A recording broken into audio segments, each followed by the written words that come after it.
the second phase or the boon life that Shankara got from Sri Vedavyas ji.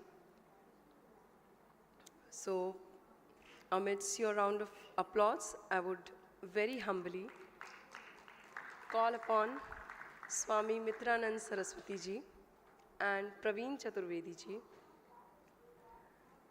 in front of us all.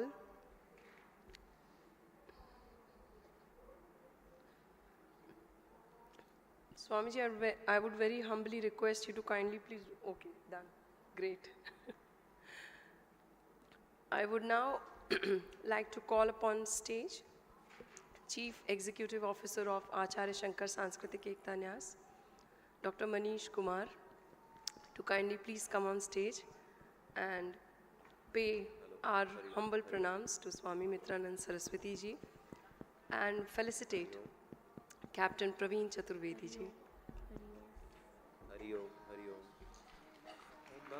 Marambham Shankaracharya Madhyamam Asmadacharya Paryantam Vande Guru Paramparam Shruti Smriti Purananam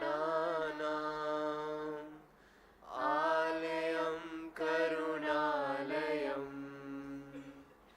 Namami Bhagavat Padam Shankaram Lokashankaram Shankaram Shankaracharyam Keshavam Badarayanam Sutra Bhashya Krito Vande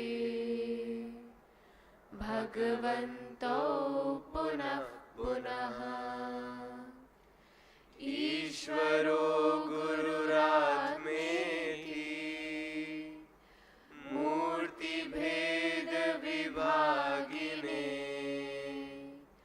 Vyomavad Vyapta Dehaya Dakshinamurtaye Namaha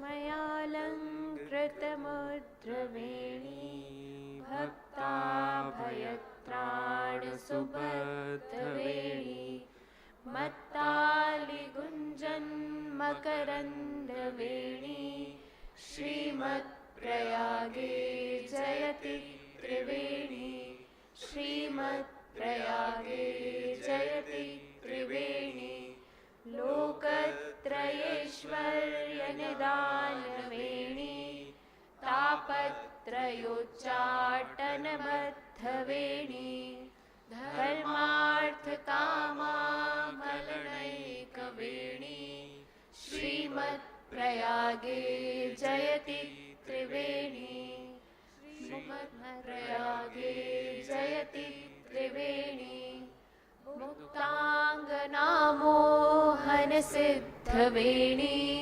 Bhaktāntarānanda-Subodha-Veణi Vrityantarodvega-Viveka-Veణi Śrīmad-Prayāge Jayati Triveణi Śrīmad-Prayāge Jayati Triveణi Dugdho-Dadhi-Spurja-Subhadra-Veణi Nīlābhra-Shobhā-Lalita-Ca-Veణi Swarna-Prabha-Bhāsura-Madhya-Veణi Śrīmad-Prayāge Jayati Triveణi Śrīmad-Prayāge Jayati Triveణi Vishveshvaro Tungakaparda-Veణi Virincha Vishnu Pranataika-Veణi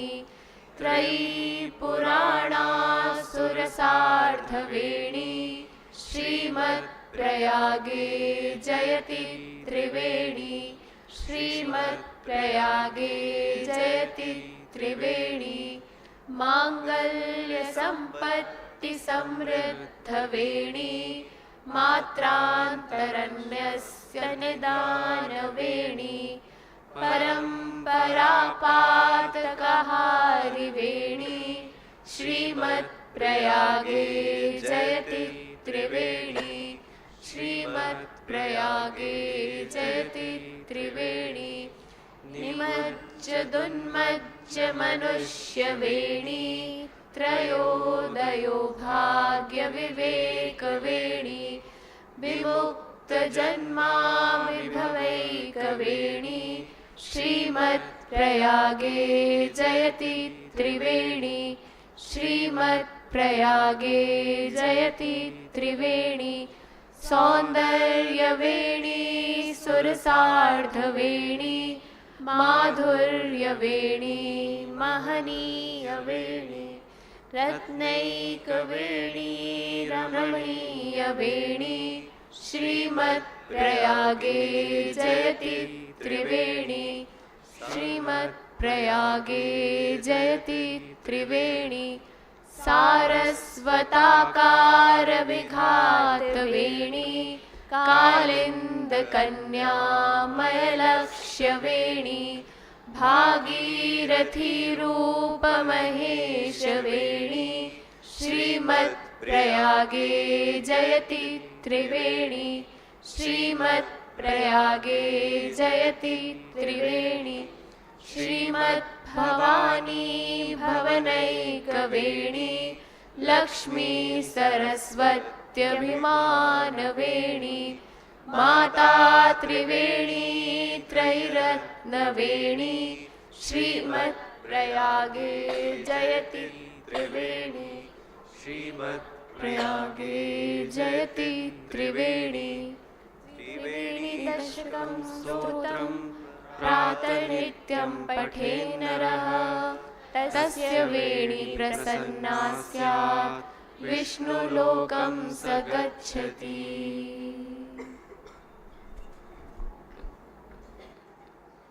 It's almost a question to all of us that we always had.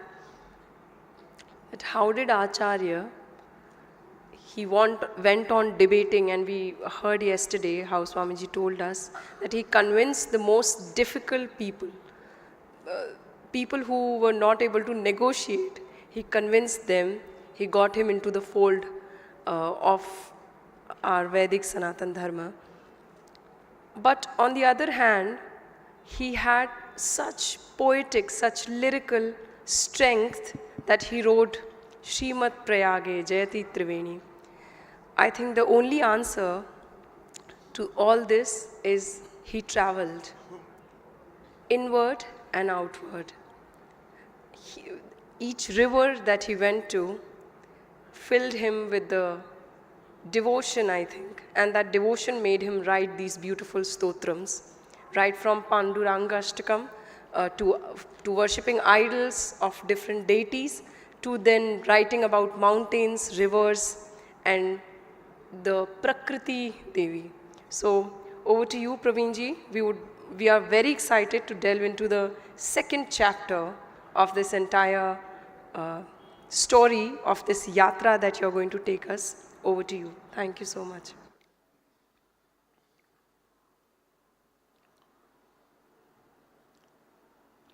So I start? Checking. Hari Om. आचार्य शंकर के चरणों में इस सत्र को समर्पित करते हुए और स्वामी मित्रानंद को प्रणाम निवेदित करते हुए हम आरंभ करते हैं। ये सत्र कल का जो सत्र था उसी की कंटिन्यूएशन में है।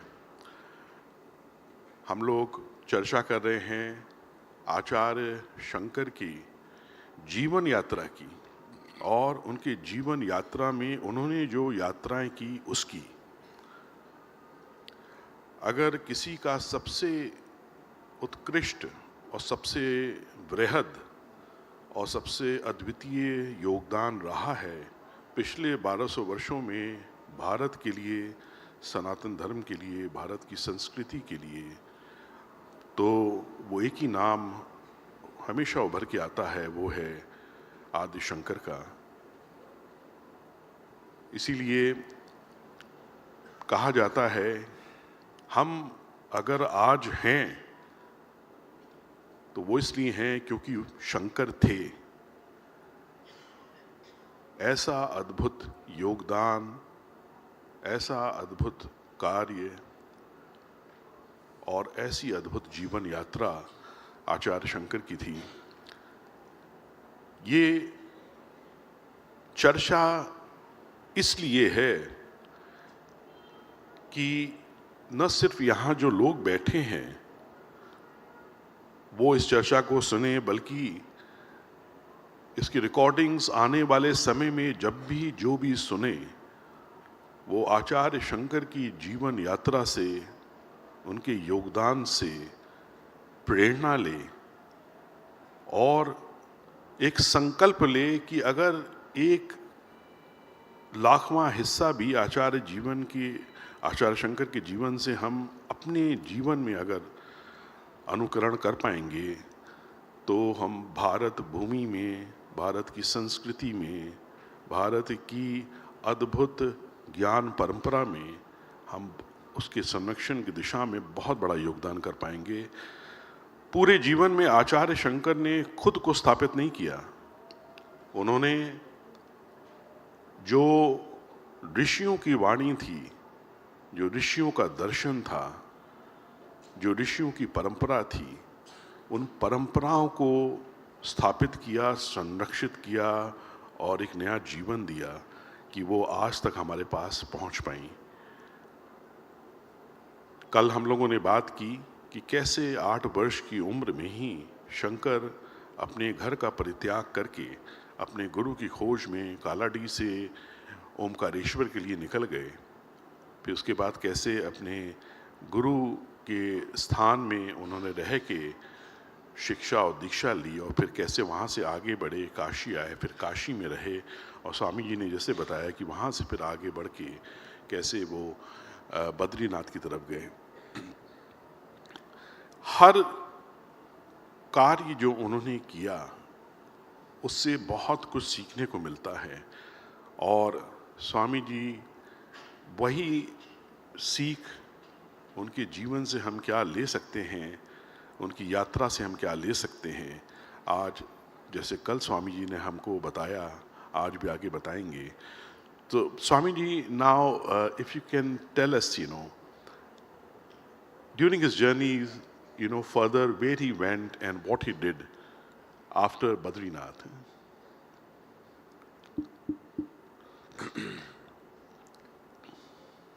Stay awake. We are telling to each other. Okay, not to you guys. We are telling to each other, stay awake. Okay. He isn't keeping that well. Yeah, and my voice, the gun, will manage. Now,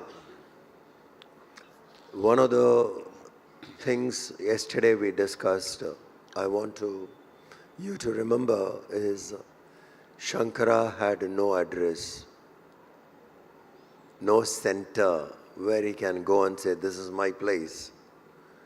Aniketaha, he was. Did not fit into a home, did not have a place. Wherever he went, it was his place. And in a place he didn't stay long, stayed there for a very short while. Hey, raise the volume of this mic. Raise it up. My voice is bad. You raise it up. Checking. Thanks, man.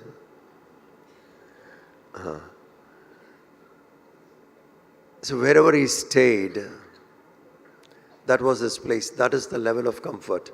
Now the most beautiful aspect of a Parivrajaka life is he goes around holding on to nothing, owning nothing, doesn't stay in a place too long, only to the exact time required, 3 months, 3 days, 4 days.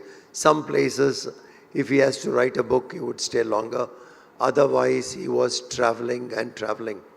Now, a person who doesn't have an address for himself, doesn't have a home for himself, what would he have? Just the basic clothes he has to carry. One set, probably. Ekavastra. And that one he'll wash, another one, maybe just that much. Holding on to nothing. Now this level of detachment, not possessing anything, he walked. That was his strength. When you don't depend on anything, you're very strong. Get this. Sink. Let that sink in. If you don't depend on anything, you are extremely strong. Dependent is a weakling. Dependent makes you helpless. Shankara never depended, didn't own anything, didn't have a place as my own center, my own place, my own ashram, nothing. Moved. Charaiveti, charaiveti. Keep moving, keep moving. This is one of the finest parts. When Vyasa blessed him with 16 more years to do the work, what he has to do, the first place he came after his new life of 16 more years, the first place he came was Prayagraj. He came here. Tirthraj Prayag. Among Tirtha Kshetras, Prayag. You know why he came to Prayag? To meet Kumari Bhatt. Kumari Bhatt is from this place. Who is Kumari Bhatt? A very staunch Mimamsa school of person. Karmakandi, Mimamsa school of thought. Very strong, very, very passionate Sanatani. At any cost, he wants to preserve Sanatan Dharma, Kumari Bhatt. And who dominated at that time, who took charge, who had control of it, was Buddhist. Buddhism was more prevalent. Buddhism had full control.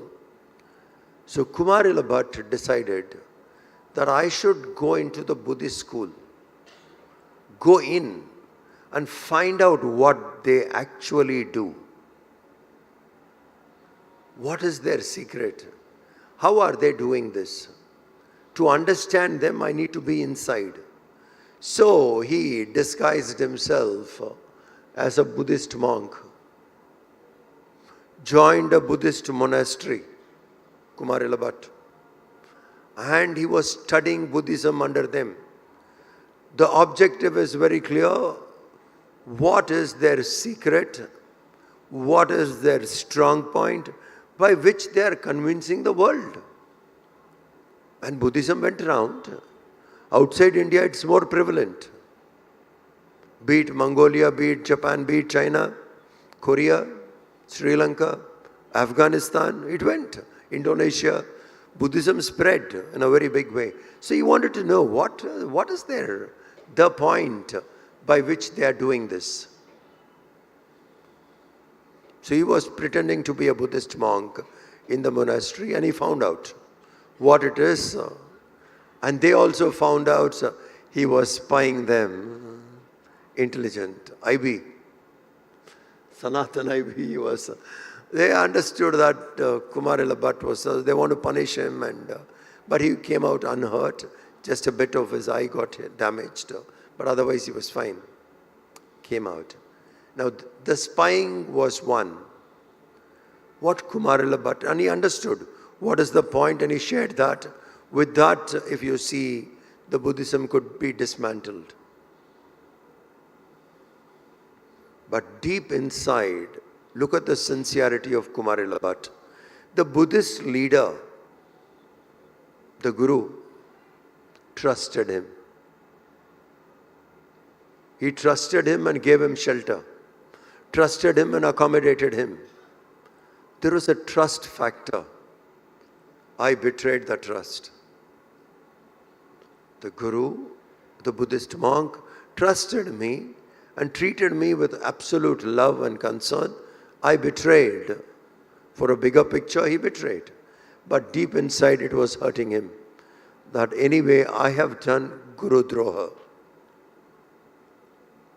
For a bigger cause. But still, a Guru Droha is a Guru Droha. So I will punish myself. In Prayag, Kumarila Bhatt set fire.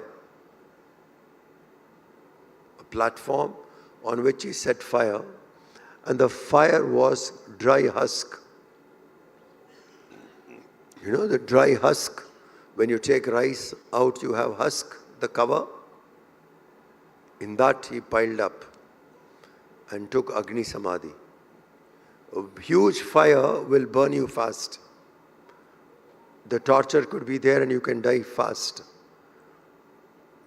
Sitting on a burning husk, allowing a husk to eat you up, is a slow death.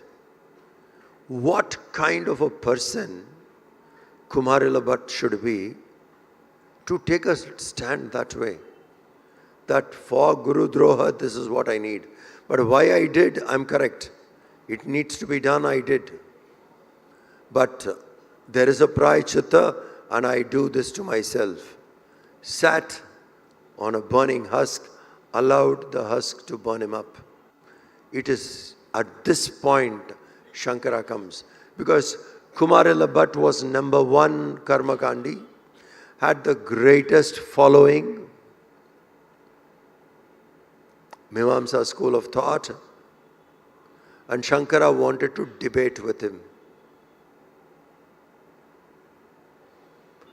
So when he comes, he's already in Agni Samadhi, he's sitting in the Agni Peeth. Shankara begs and pleads and saying, come down, together we can do great work for Bharat. Please come down, don't do this. You don't have to do. He said, no. I have decided, I have taken the stand, now I'll allow the body to die this way. I'm not coming. But equally important, equally potential, like me, is my disciple Mandan Mishra. If you can convince Mandan, you will have him on your side. And if he's on your side, you become a formidable force. You become a formidable force. And that will be good for Sanatana Dharma. That will be good for Bharat. This is what Kumarila Bhatt said. Though Shankara tried his best to bring him down from Agni Samadhi, he could not. Then he goes and meets Mandan Mishra. On meeting Mandan Mishra, you all know the story.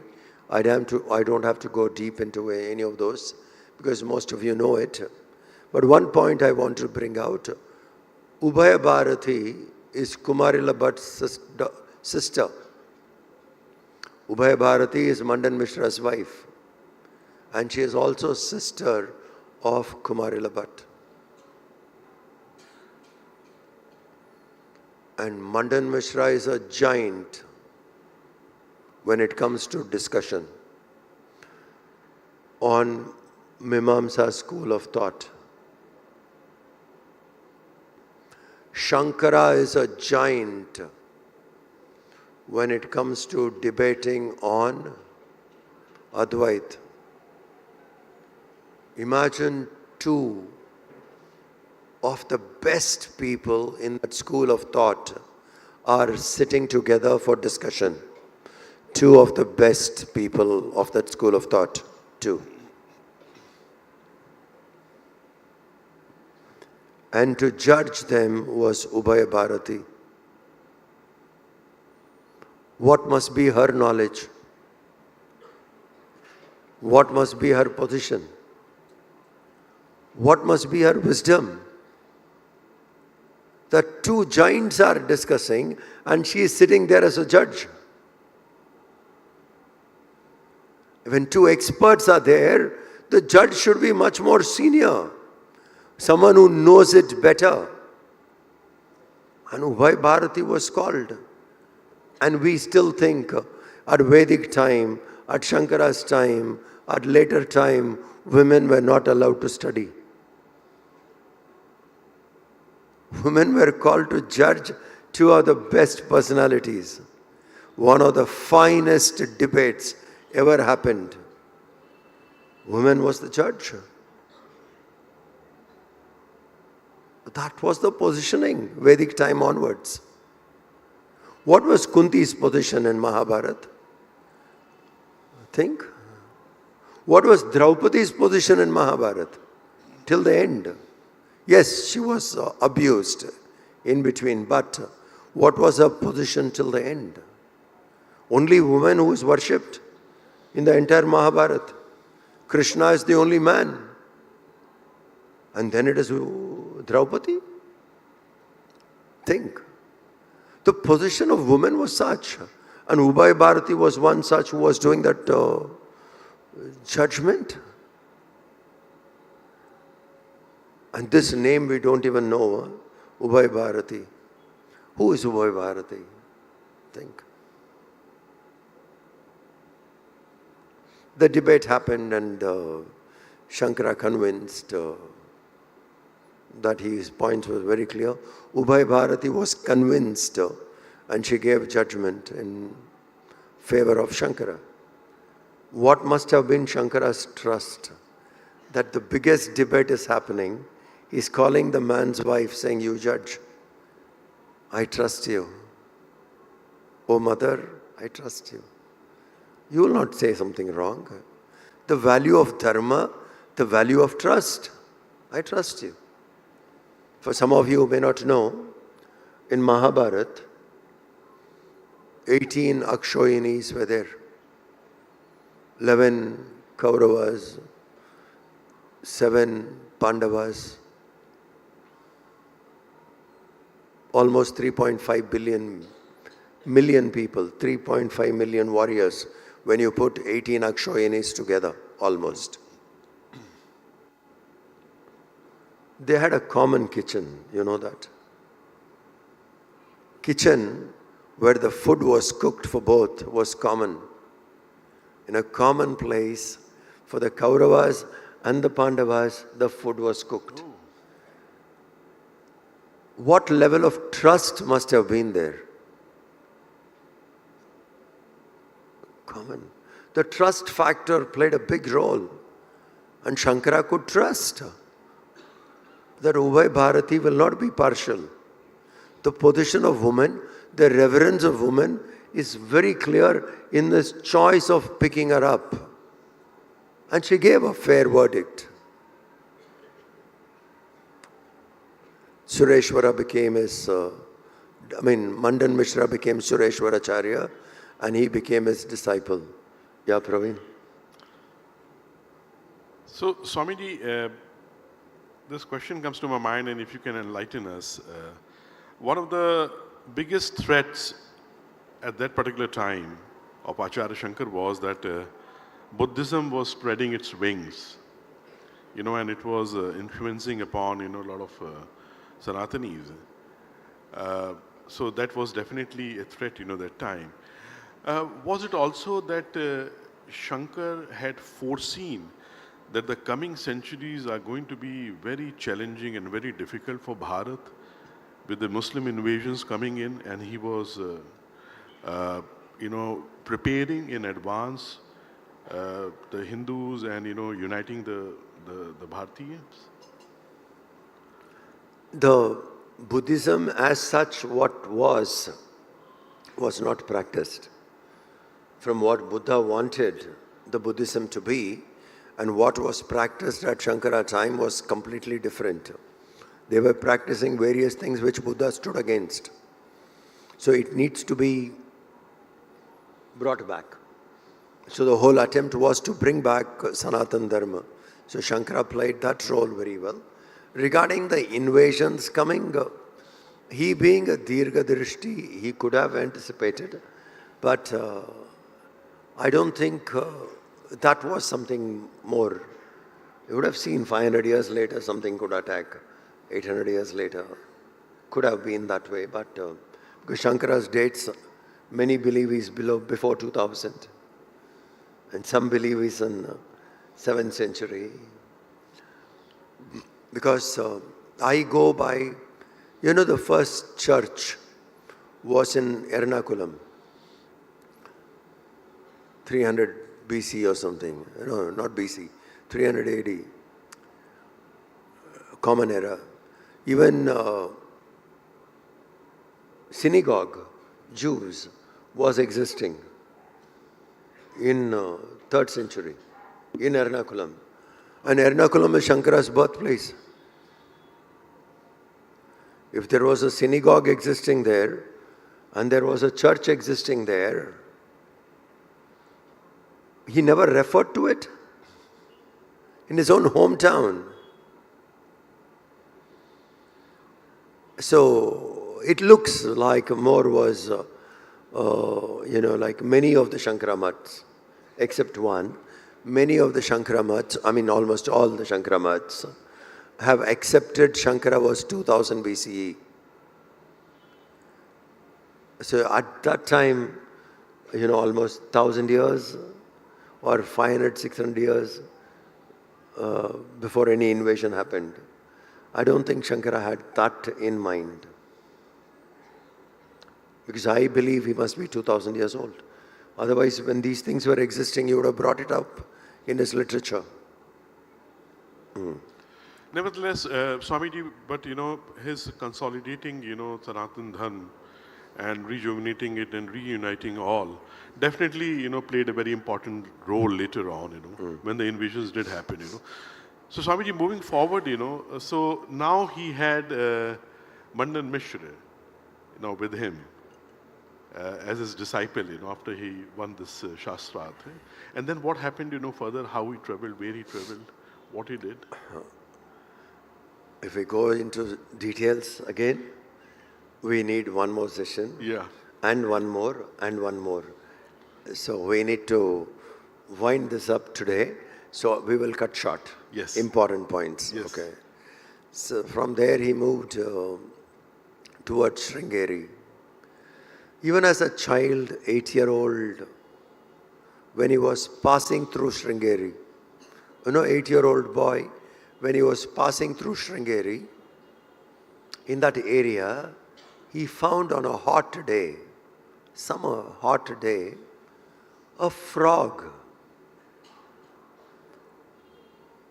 was pregnant. And a pregnant frog was getting scorched in the sun. A snake, which generally lives on frogs, takes sympathy for this frog, comes and gives shade to the frog. Think of it. Imagine a sight like that. Frog which is pregnant, snake would just gallop it. But here, snake comes and protects the frog from the scorching sun.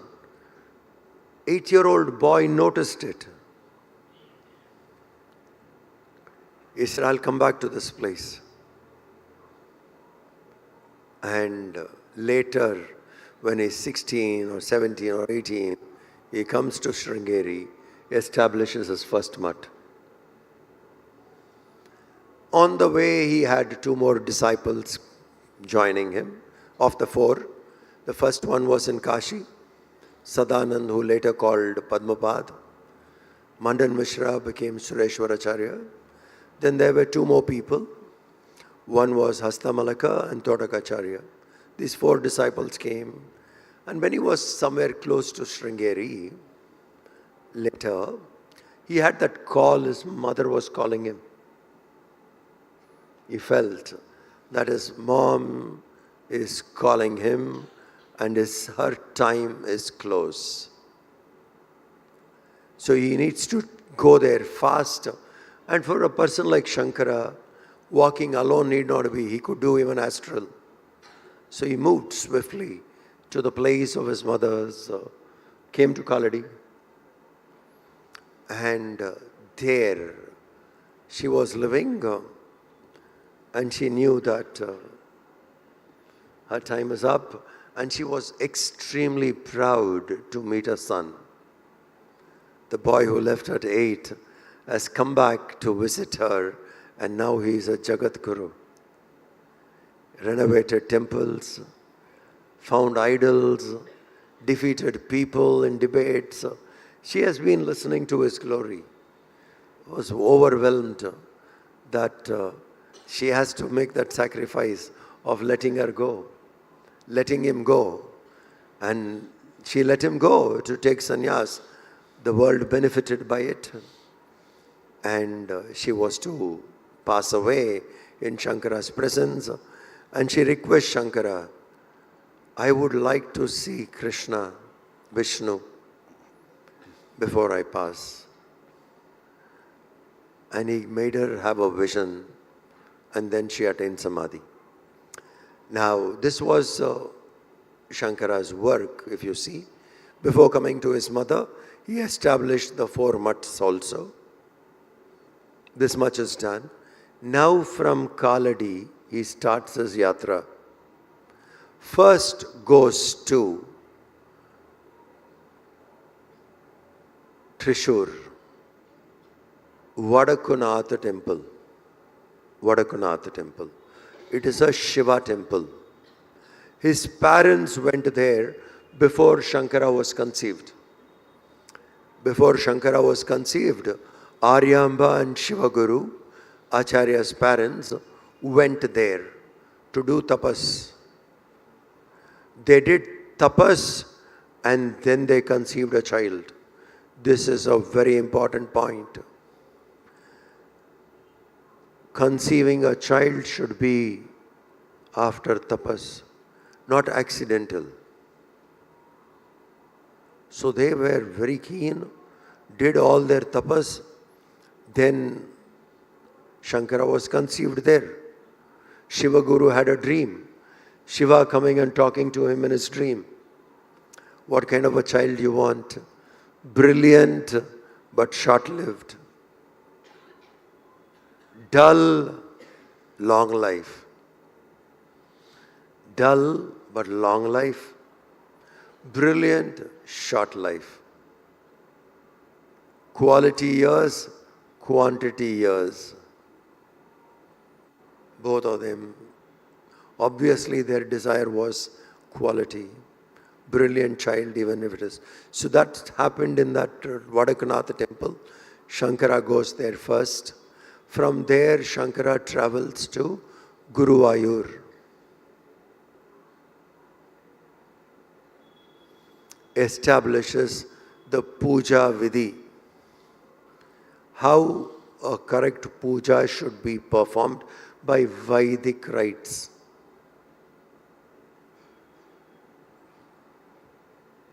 Vadakunatha temple was also put in place, re-established it.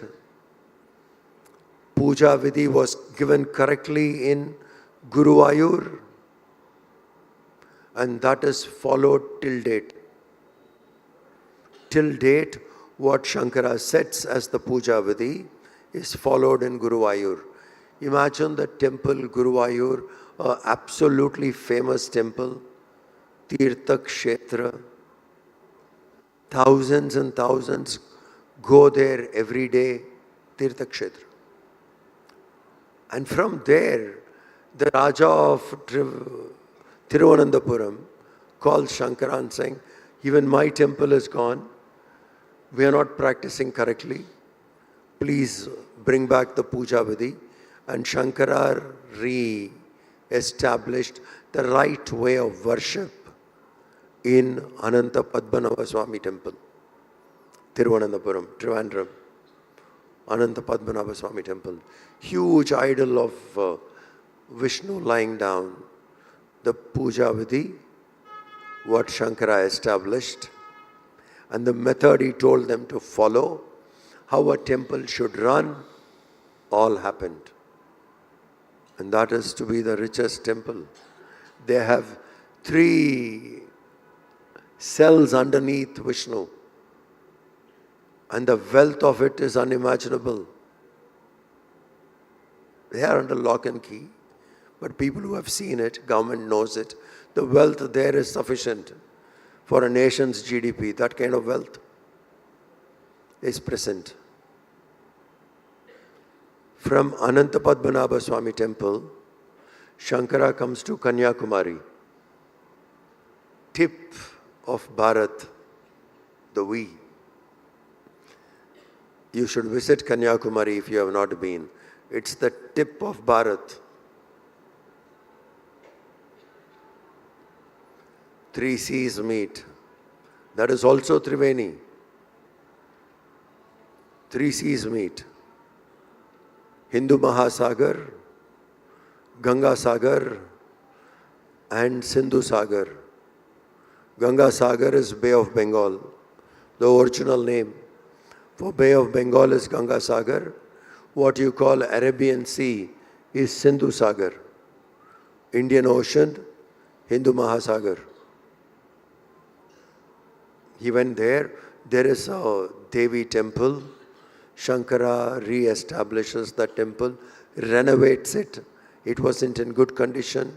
Does the Kumbhabhishekam for it once again. Brings the right method of puja, and that is continued till date. I'm talking about famous temples in every state, which is very famous Tirtha Kshetra. Kanyakumari to Rameshwaram. Because people were connected to Rameshwaram and Kashi. You go to Kashi, then you have to go to Rameshwaram. You go to Rameshwaram, your yatra is complete only when you come to Kashi. I told you yesterday, Tirtha Yatra kept Bharat together, connected together. Rameshwaram, Shankara re-establishes, renovates the temple. I told you temples were all neglected, ignored. He renovates, rebuilds, and brings the right method of puja. Kanyakumari, Rameshwaram. Madurai Meenakshi Amman temple. And there are small temples like Nelayappan. Nelayappan is a huge temple, but not as popular as Meenakshi Amman temple. But I'm saying, I am dropping certain names consciously. Madurai Meenakshi Amman temple. Chidambaram. If you have not been to any of these temples in the south, in Tamil Nadu, you will not understand Hinduism. Seriously, I'm not joking. You need to visit these places, Tamil Nadu mainly. Each temple, the Gopuram, the size, the vastness of it, preserved, not destroyed. Thanks to Marathas, thanks to Rajputs, thanks to all those warriors. When these guys invaded us, they gave a formidable fight. Imagine fighting the Rajputs, and then you cross and come the Gujarat side, the warriors, then the Maratha side. By the time you cross them, you're tired. The invaders were exhausted, so they could not go to the south like they plundered the north. They could not, because most of them were exhausted. So the temples intact there in the southern India because of these warriors who gave such tough time to the invaders. So if you want to know how Bharat was, you have to visit these temples. The size of these temples are unbelievable. 25-storied building, that would be the size of a Gopuram, Brihadishwara temple. So Shankara went to Meenakshi Amman temple. He went to Tiruvannamalai, Arunachala. In Tiruvannamalai, he wrote Dakshinamurti Stotram. Tiruvannamalai is known for silence. He goes there and writes Dakshinamurti. Dakshinamurti is Maunam Vyakya Prakatita Parabrahma Tattvam Yuvanam. The teacher spoke in silence. The doubts of the students disappeared. Without them asking, without teacher talking, in silence, the communication happened, doubts disappeared. Dakshinamurti. That he wrote there. Kanchipuram, Kamakshi Amman temple, Varadaraja Swami temple, Tirupati. Look at the temples I'm talking about. The names of these temples are so popular. Tirtha Kshetra, each one is a Tirtha Kshetra. Tirupati. The highest number of people go there. And there he did that Dhanayantra. He established Dhanayantra in Tirupati. See the money which comes to that temple. And how famous it is today. Sri Sailam, Jyotirlinga, established. Came this side, crossed across, came to Karnataka. Gokarna. Panduranga temple in Maharashtra. And the present method of Palki and everything, Shankara started it. Dwaraka, Somnath, Jyotirlinga, Trayambakeshwar in Maharashtra, Bhima Shankar. You name these temples, every state has that. And here is a person who has, you will find his signature in it. Crisscrossing country. Tirupati to Gokarna. Tirupati is on the eastern side. Gokarna. Dwaraka. Ellora. Somnath. Come again this side to Puri. From this end and from there come down to Puri. He comes to Puri. Puri Jagannath. Idol is not there. The Jagannath idol wasn't there. There also they kept some Saligram and were worshipping. Same story, exactly like Badrinath. People attacked, people have to save, kept, lack of institutional memory. One group handing it over. Indians don't have that. Lack of that, people forgot where the idols are. He sat quietly again. Space travel into time. Go back. Quietly.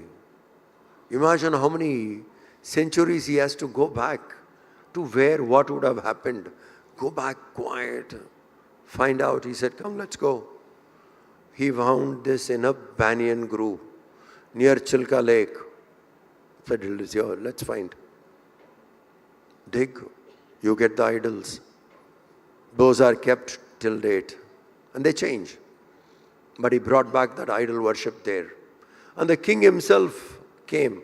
The Ratha Yatra, which is so famous, was again Shankara's initiative.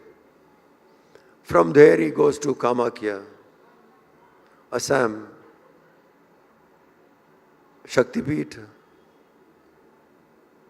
Pashupatinath. And when he went to Pashupatinath, he took the priests from Sringeri. This mixing, matching, Shankara was an expert. The priests from Sringeri went, and they are the priests in Pashupatinath even today. Nepal, Pashupatinath, Muktinath, and he went to Mansarovar. In Mansarovar, Shankara found a new method of bringing people together.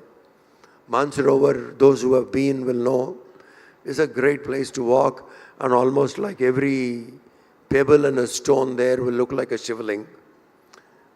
And he introduced this new thing called Panchayatana. This idea came to him when he was in Mansarovar. What is Panchayatana? Worshipping 5 deities in a temple. 5. So you'll bring stones from Mansarovar, give it to Padmapad, etc., saying, take this and worship. Panchayatana. So the main deity, let us say, for example, the main deity is Devi. Lalita Panchayatanam. Goddess will be in the middle. main shrine, and there should be 4 other shrines. One would be Shiva, second would be Ganesha, third would be Surya, Surya Deva, fourth would be Vishnu. If it is Lalita Panchayatanam, Lalita will be in the center, main one. Second would be Shiva, Ganesha, Surya, Vishnu. If it is Shiva Panchayatanam, Shiva in the center, others get rotated. If it is Vishnu Panchayatanam, Vishnu will be in the center, others get rotated. A beautiful concept of bringing Shiva, Vishnu, Lalita, Ganesh and worshipping Surya, the nature. Brilliant. He brought up stones from there and gave it and said, start worshipping. And this idea of Panchayatanam, one surrounded by 4 of different types, was Shankara's thing.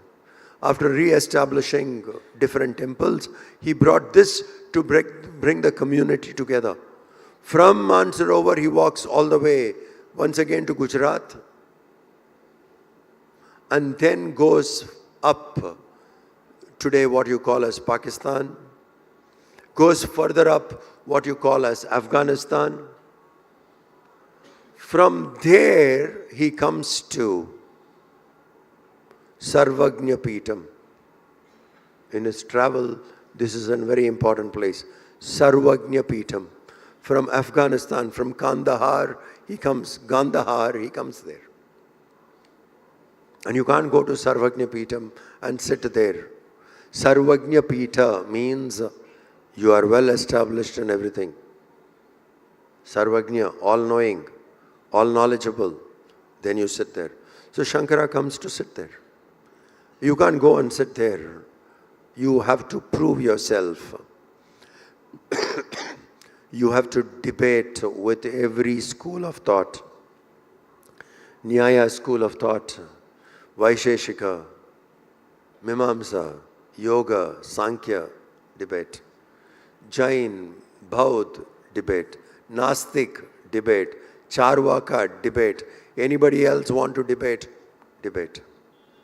Discuss.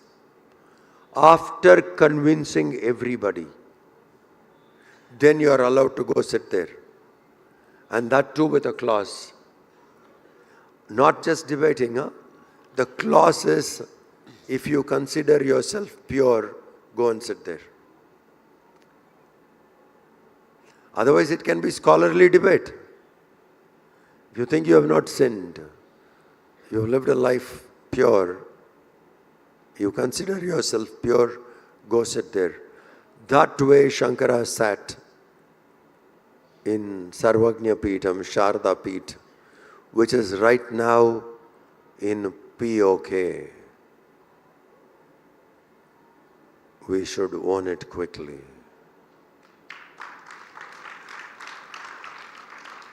We should get that back quickly. Yeah, we have value for it. It's not a piece of land.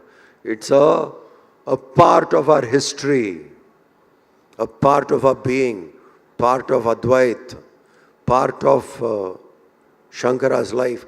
After sitting there, he's called Jagat Guru, because everybody submitted to him there, saying yes.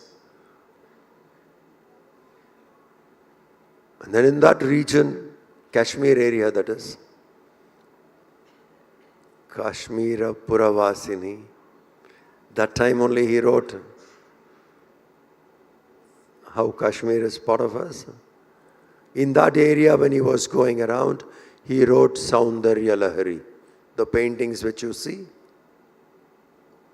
The verses are there. It came around what you call as Dal Lake, that area. Then Shankara said, let's go to Kedar.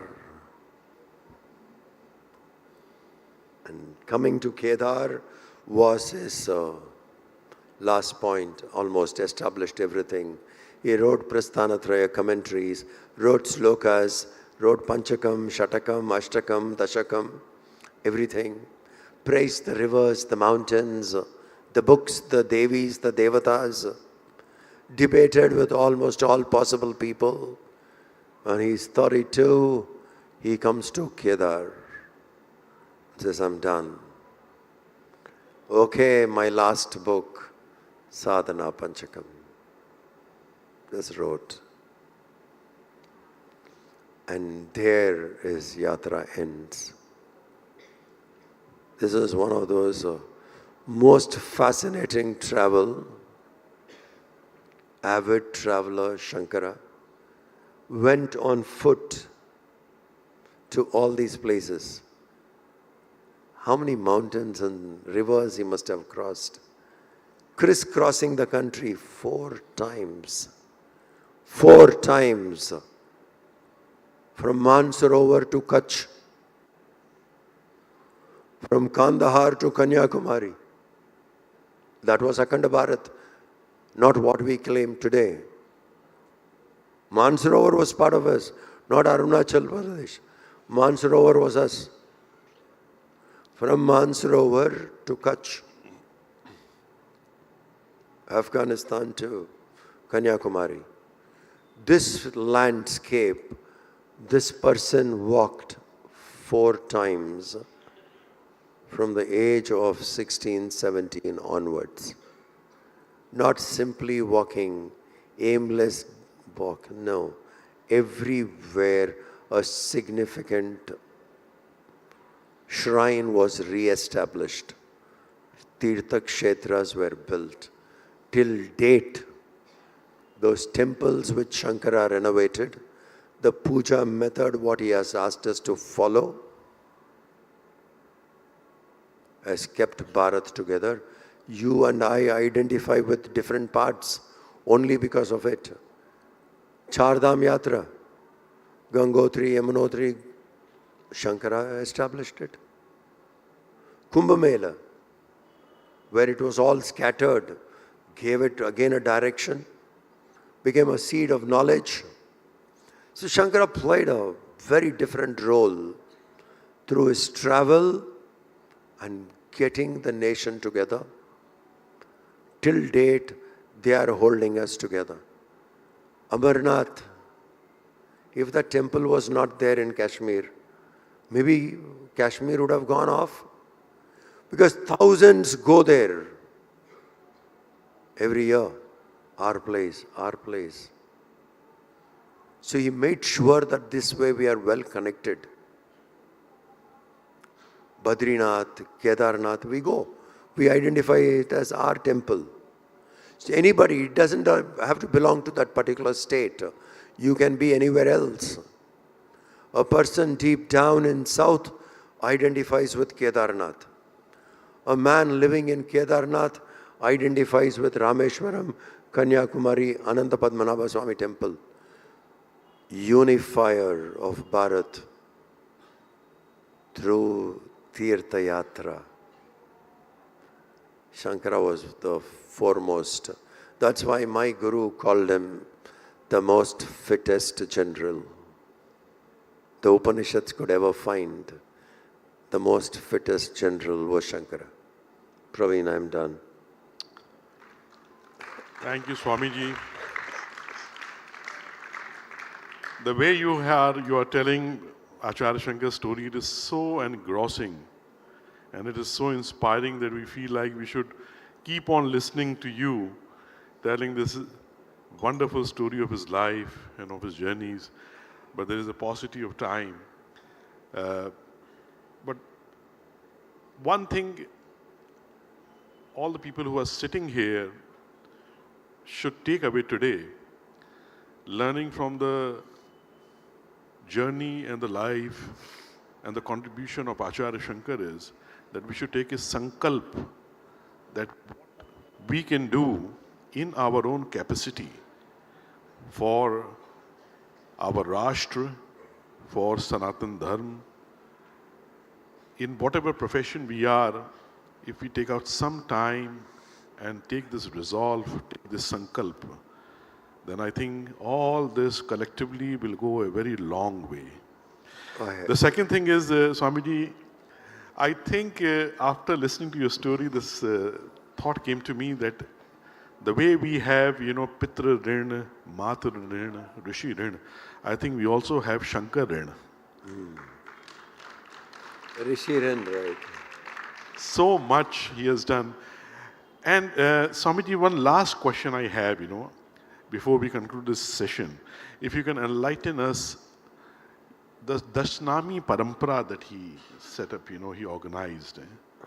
If you can just tell us, about that. See, when you've been ruled for a long time and a different school of thought has taken over, there would be chaos. When Gautam Buddha came out, he was a towering personality, inspired people, many kings took to Buddhism. When that kind of a thing happened, obviously there was a disconnect to the roots, Sanatana Dharma, and they went off. So there was major confusion in the society. More than 80 schools of thought existed in the 20% population of Hindus. 80% were Buddhist at Shankara's time. Never before we had such a degradation. And there was such a huge confusion. 70, 75 schools of thought in the 20% population. Everything was disorganized. So even sannyas has to be regularized. Things have to be given a proper shape, proper form. Therefore, Shankara started the Dashanami school of sannyas, which was existing, but he harnessed them together, brought them together. Saraswati, Tirtha, Puri, Giri, Vanam. This way, he brought different schools together, gave them a beautiful method to follow.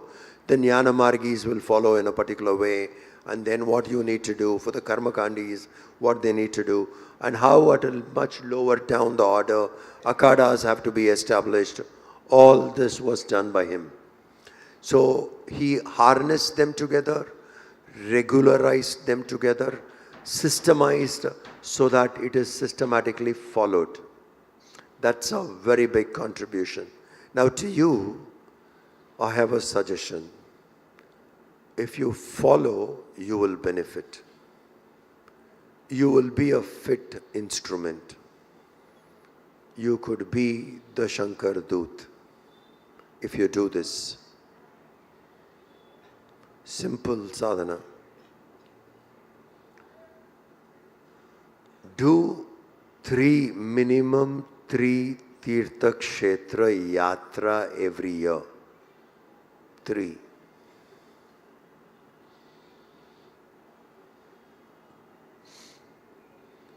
One with your family. Go to some Tirtha Kshetra with your family. Very important. Some people in your house could be aged. They need your help. Take them. Every year I'm saying, one Tirtha Kshetra with your family, relatives. Second Tirtha Kshetra with your friends, colleagues, members. Let's say a few Shankar Duts together, somebody in your colleague in office or some friend of yours, introduce them to Tirtha Kshetra. Second Tirtha Kshetra, do it with your friends and colleagues. Third Tirtha Kshetra, do it alone.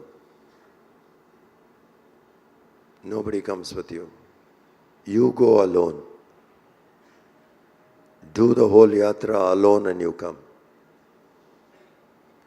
One with your family, with your colleagues and friends, with yourself, just you. 3 Tirtha Yatra we should do in a year, which is very important. Personally, it would be a huge transformation within the family.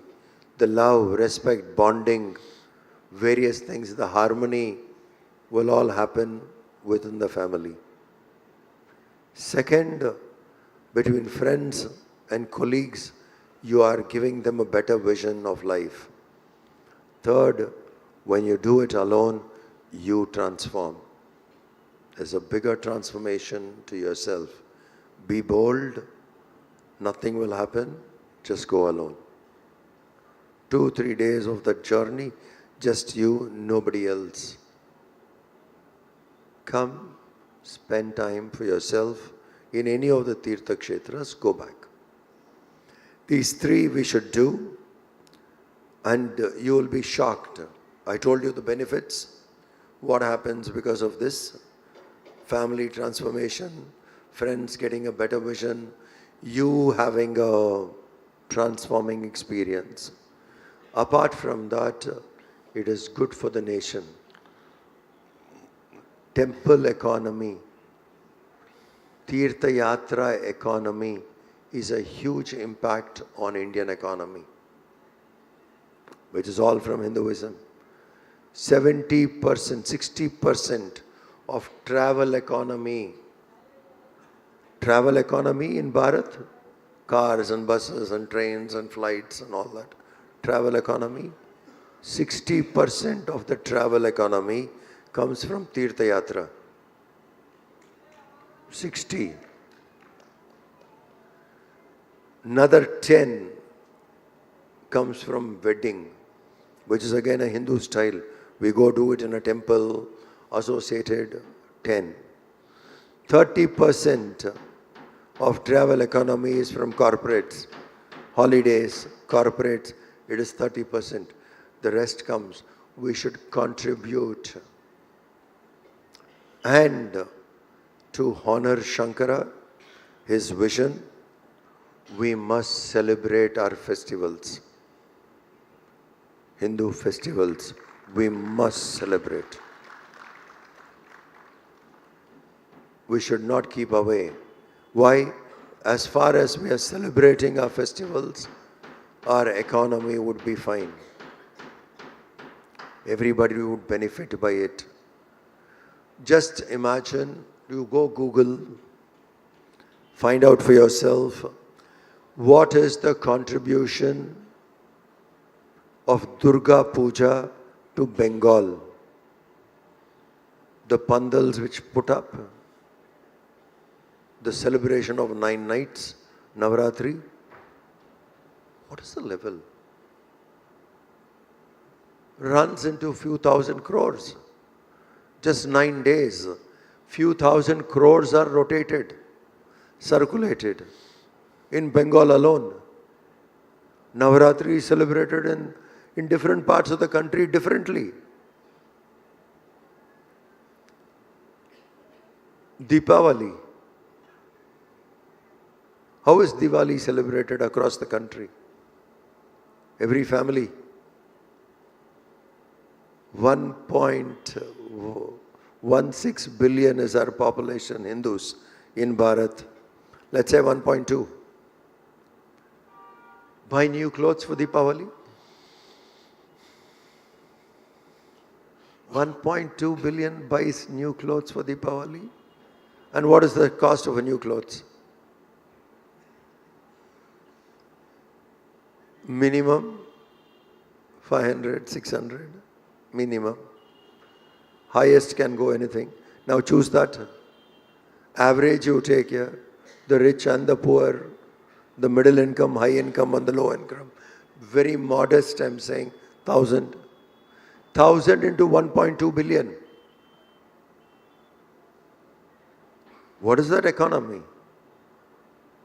Plus gold, Dantaras, Lakshmi Puja, crackers, sweets. Average it would be 7,000, 8,000 billion. One festival, Deepavali, circulates the money. Every month we have a festival.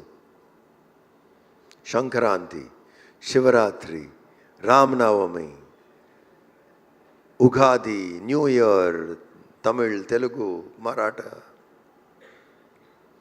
Thaipusam, Chitra Paurnami, Guru Purnima, Ganesh Chaturthi. I'm saying in an order from January.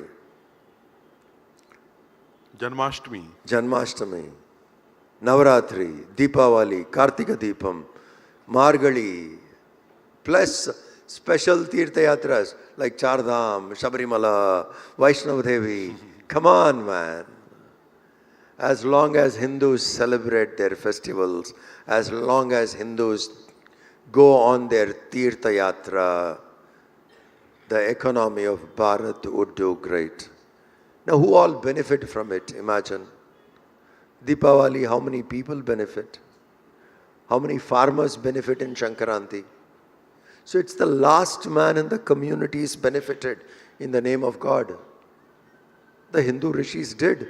Shankar connected them. All that which was lost, Shankar connected it. So it's a greatest tribute we can do. So celebrate your festivals. Do 3 Tirtha Yatras every year. Of course, read the books daily.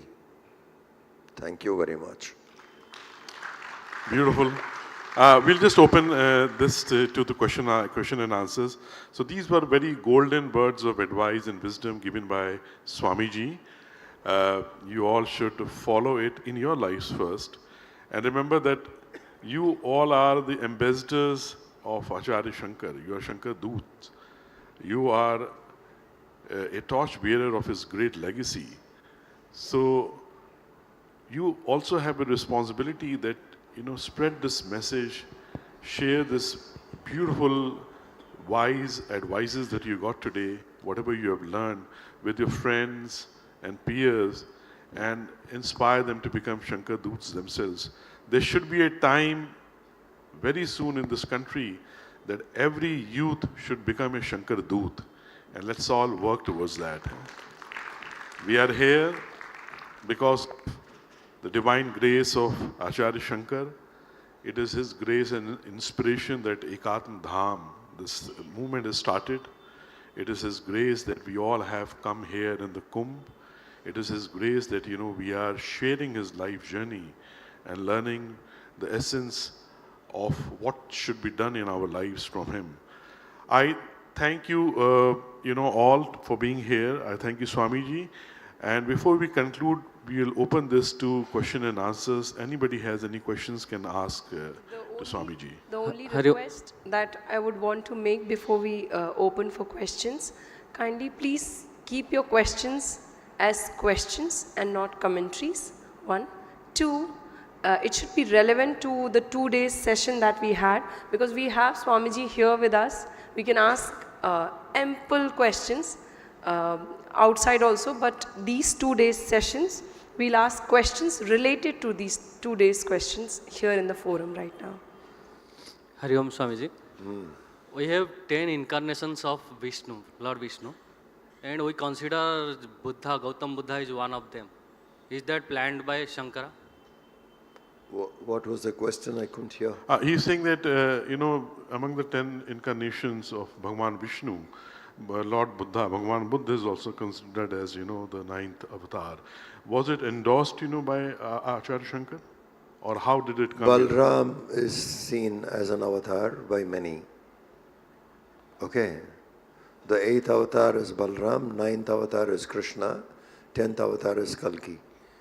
There's a huge section of Hindus believe in that. Okay. Shankara did not endorse Dashavatar. He endorsed coming of avatars. Okay. So Shankara wrote about coming of avatars. Yada yada hi dharmasya glanir bhavati. That he has explained. 1. Second, some Hindus accept Buddha as an avatar. The 8th avatar is Krishna, 9th avatar is Buddha, 10th avatar is Kalki. So there is a section of Hindus accepting it that way. So these are 2 different section of people. Did Shankara endorse? No, Shankara did not endorse this. So what's your question now? That was the. Okay, that was your question.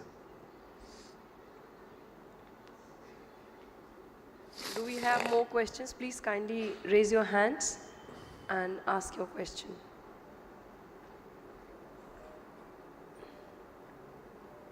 You attended both the days? No, sir. No, no, okay. Swamiji. What's your name? I am Dr. Rajesh Tripathi, and I came from Delhi. I am working as a scientist in DRDO.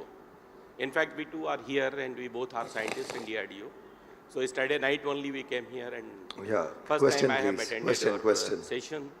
So my question is, and I want to know your wisdom about the thing.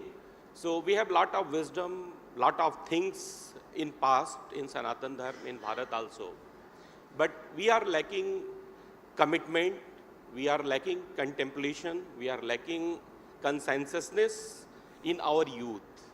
And we are now Ekatma Dham, which is called integrated.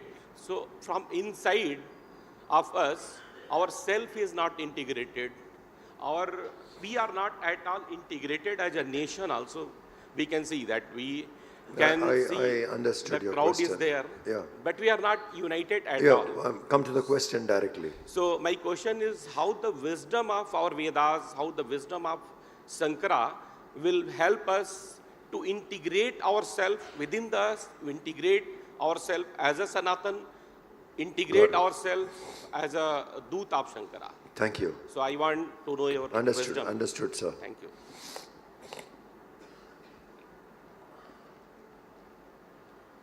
Hindu culture, Sanatan Dharma, you need to understand, and everybody here, you all have to understand, it is all accommodative. It's all accommodative. The primitive level of a seeker, the sublime level of a seeker will be accommodated. The sadhana for the sublime level is completely different from sadhana for a primitive level. It cannot be the same because the human evolution is of different stages. Each one is evolved at different stage. So the same sadhana, the same method will be an absolute failure. Each one needs a different level. According to their growth, their evolution, a method has to be told. They will adopt that method. For some people, it can be emotional. Bhakti, mother, father, bhakti. Some could be intellectual, jnani. Some can be action-oriented, karma. Now in each of these paths also, there is primitive and there is sublime, highest. So when we accommodate everybody, it will look disintegrated. It is not disintegrated. In the same family, we have coexisted.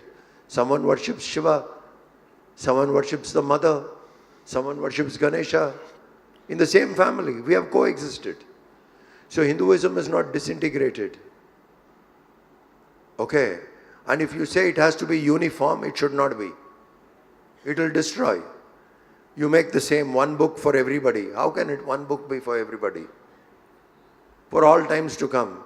Can that be a religion? Can it produce a Shankara? Can it produce a Vivekananda? Some of the books which have come, have they produced one more giant in that field? Never. You cannot regimentalize it. So those books can control public, but it can't produce enlightenment. To produce enlightenment, you need freedom. You need to accommodate the top level and the bottom level. And each one will have their own way. That's why we are not confined by one person. We are confined by countless rishis. Observation together is Vedas. We have no single founder. How can a single founder be an authority for all times to come?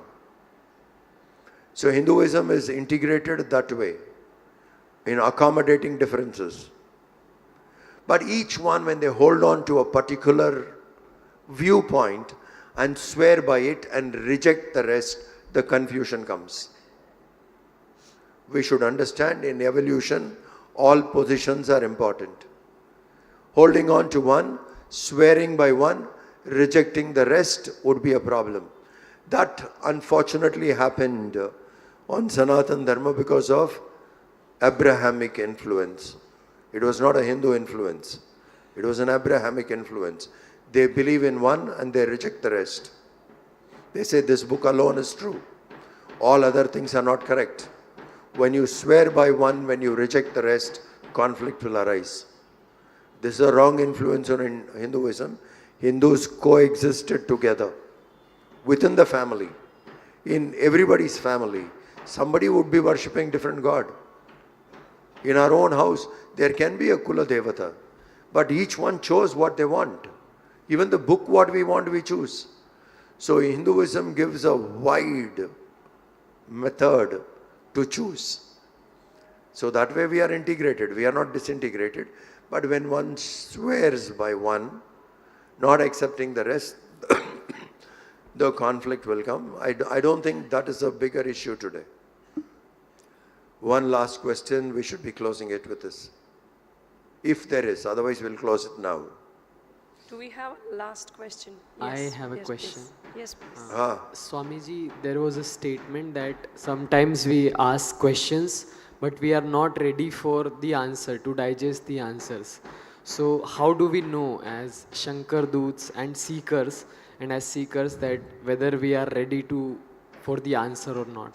A person who studies systematics, Tattva Bodh, Atma Bodh, Bhajagovindam, systematic study, doubts would be very different. Random, you pick up, doubts would be different. When a doubt comes that way, from random reading, random listening, then those doubts are to be answered with a complete foundation. Without those foundation, if you answer, it will be confusing. For example, somebody will come and ask, in that lecture, this Kathakar said this. I have no idea on what background he's made that statement. What is the basis for him to make that statement? You pick up one statement and you ask for another point. It would be very difficult. Okay. Suppose a person gives a question. Narad Rishi says, Vedan api sanyasyati. It's there in Narada Bhakti Sutra. Vedas also have to be renounced. Now to whom is it said? To whom? Kastarati Maya. Who wants to cross Maya? For him, different points are told, and the 12th point is that Vedanapi Sanyasyati. Drop Vedas also. For a seeker who has established in 10, this is being told. So the student level we have to understand.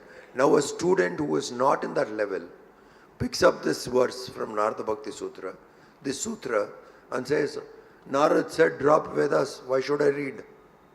I'll drop Vedas. Boss, you're not there. Your question is right, but you're not there to understand the answer. That answer was given to someone who has already got 10 points, how to cross Maya. After establishing these 10 points, this is the 11th point. Don't hold on to Vedas, you have to drop them. Now this comes at a later stage. So questions can come. To understand the answer in depth, maturity should be there. That's why we have to check the background of the person who's asking question, have to analyze from which standpoint that question is coming, and then the bird's eye view has to be given. It comes through study. So at your level, as Shankar Doots, if you have this question, the question you're not able to answer, note it down, note down the person's name, note it down, bring it to the attention of the people of authority. They will guide you how to answer.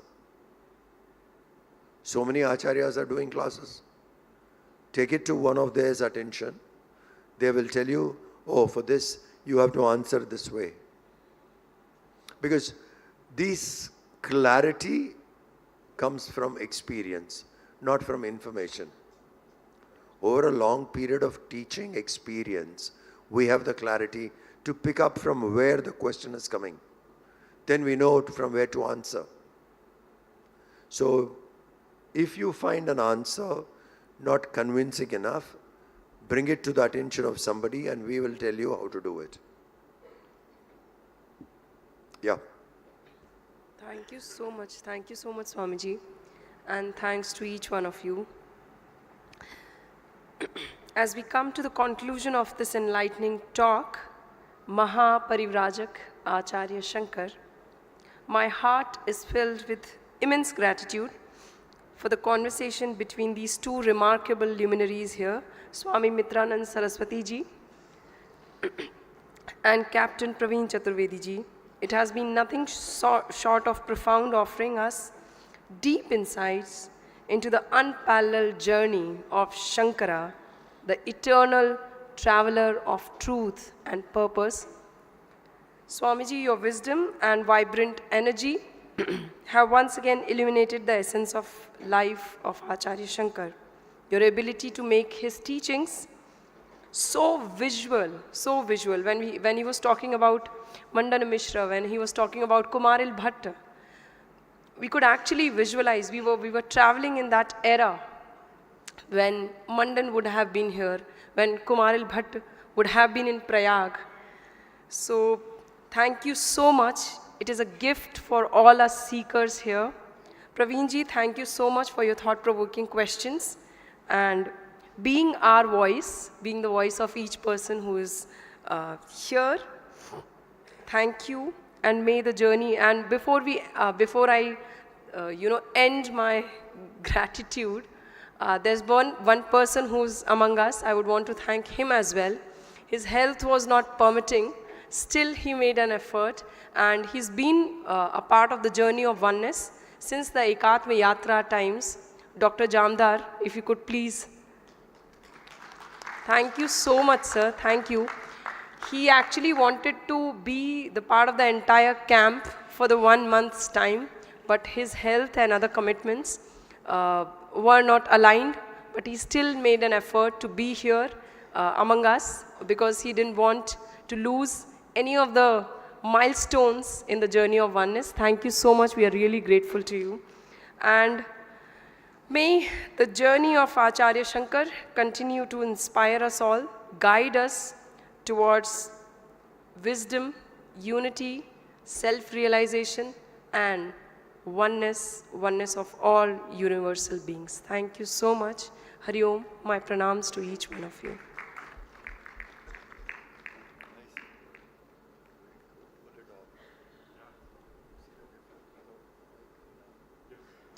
I just have a little announcement. We'll go to the Annapurna Kshetra, have our prasad, have our bhojan for today, and then at 4 we'll gather again for Shankaro Lok Shankara by Swami Govind Dev Giriji. He's going to be with us. So I request all of you to kindly please come before the speaker, before Swamiji comes here. Thank you so much.